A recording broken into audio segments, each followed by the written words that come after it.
নিবাসী সিদ্দিকুর কালিকাপুর নিবাসী মোহাম্মদ আবুল বাশারের ছেলে মোহাম্মদ আবুল বাশারের ছেলে জহুরুল ইসলাম চৌধুরীকে জহিরুল ইসলাম চৌধুরীকে 2.5 লক্ষ টাকা মহারণা ধার্যে 2.5 লক্ষ টাকা মহারণা ধার্যে সাক্ষীগণের উপস্থিতিতে সাক্ষীগণের ভিত্তিতে আমার ওকালতি দিতে স্বামী হিসেবে গ্রহণ করা।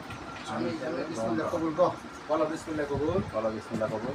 ওই যে আমি কে দাও দেন আপনারা বলো বিসমিল্লাহ কবুল। বল বলো বিসমিল্লাহ কবুল। বিসমিল্লাহ কবুল। শুনতে হইব জোরে বলো টিপ দিন না এখন কেন এত টিপ দিল তাড়াতাড়ি কইতে কই বিসমিল্লাহ কবুল। কোন কোন বিসমিল্লাহ কবুল কর বাসা দেরি করে লাভ নাই, বলেন। সচ্ছল মানুষকে এই যে কোন আলহামদুলিল্লাহ আলহামদুলিল্লাহ। আবার বল আবার বলেন, আবার বলেন। বিসমিল্লাহ কবুল। বলেন বিসমিল্লাহ কবুল। শুনছেন তো আপনারা? হ্যাঁ আমরা শুনছি শুনলাম আল্লাহ তাআলা দিলাম 3 মিনিট